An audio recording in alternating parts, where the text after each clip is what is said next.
খাবারের দাম একটু বেশি মনে হয় এখানে। দাম নিয়ে তোমাকে চিন্তা করতে হবে। আই তোমার জন্য একটা সারপ্রাইজ আছে। এবার চোখটা খুলো। টানটানা।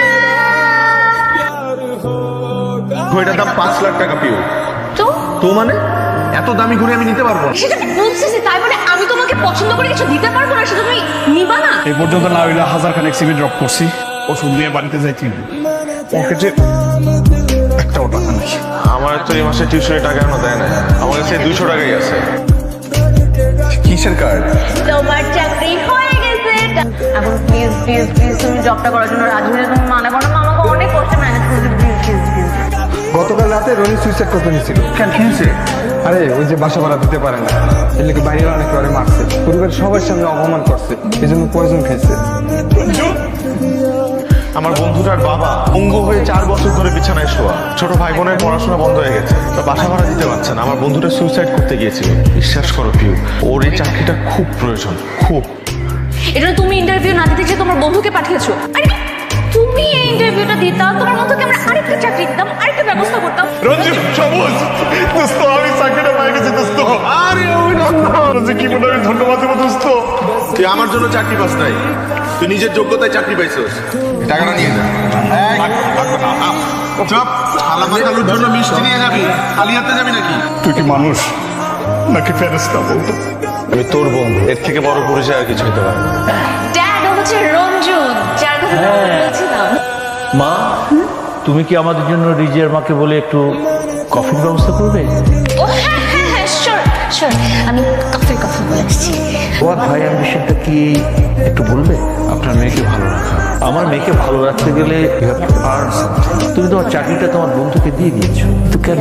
কারণ ওই মুহূর্তে আমার চাইতে আমার বন্ধুর চাকরিটা বেশি প্রয়োজন ছিল।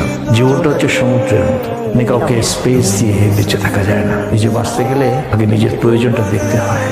তোমার ড্যাডের মনে হয় আমাকে পছন্দ হয় নাই।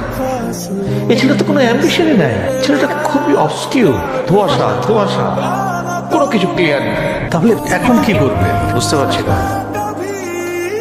পাড়ায় চলে আসছোস, খালাম্মা খালুর এটা জানানো দরকার। বিয়ে তো হয়েছে, কিন্তু সংসার করবো কি করে? আমার হাতে একটা টাকাও নেই। এই ঘড়িটা রাখ, এই ঘড়িটার দাম প্রায় 5 লাখ টাকার মতো।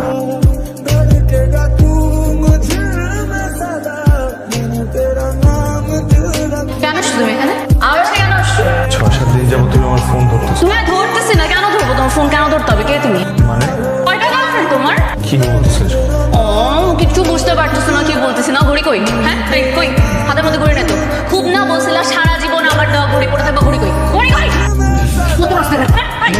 তুই আমার কাছে চেকিং করছিস কেন? তুই আমার নাকের পিছনে একটা কাপড় রাখছিস কেন? তুই কি মনে করছিস ঘড়ি দিচ্ছিস কেন? ঠিক আছে, আপনি আমাকে 4 লাখ টাকা দিন, আমি আপনাকে ঘড়িটা দিয়ে দিই। চেকিং করছিস কেন? তুই আমার নাকের পিছনে একটা কাপড় রাখছিস কেন? তুই কি মনে হ্যালো, ভাই আপনাকে তো আগেই বলছি ইমোশন দিয়ে জগৎ চলে না। আপনি অপারেশনের আগে ঘড়ি চাইলেন, ঘড়ি দিয়ে দিন, টাকা পয়সা কিছুই চাইলেন না। এখন আর টাকা পয়সা চাইলে লাভ হবে নাকি ভাই? আমার নিজের খুব অপরাধী মনে হইতেছে। আমি কেন তোমার ঘড়িটা নিতে গেলাম, ঘড়িটা ফেরত আনতে যাই, আজকে তোমার কিডনি দিয়ে দিত। রঞ্জু, তুই এখানে? মানে তুই আমার বাসায় অ্যাড্রেস পালি করতে গিয়ে? আরে চল চল চল, পরে কথা শুনি। আরে এটা আমার বাসা। পিউ পিউ, দেখো কাকে নিয়ে আসছি।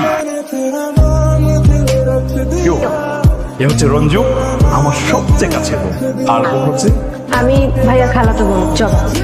আমি তো তোর বিয়েতে কিছু দিতে পারলাম না। এই ঘড়িটা তোর বিয়ের গিফট। তুই এই ঘড়িটা রাখলে আমি অনেক খুশি হব, খুব খুশি হব। জানেন, এই ঘড়িটার পেছনে একটা গল্প আছে। উনি আমার আপন ভাইয়ের থেকেও বেশি।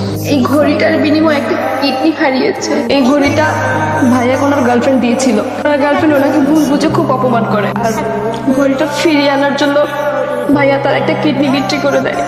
দোস্ত, ওই মেয়েটা এত নিষ্ঠুর। ভালোবাসার মানুষ কখনো নিষ্ঠুর হতে পারে না। হয়তো আমাকে ভুল বুঝে ঠকে গেছে, অথবা খুব ভালো আছে।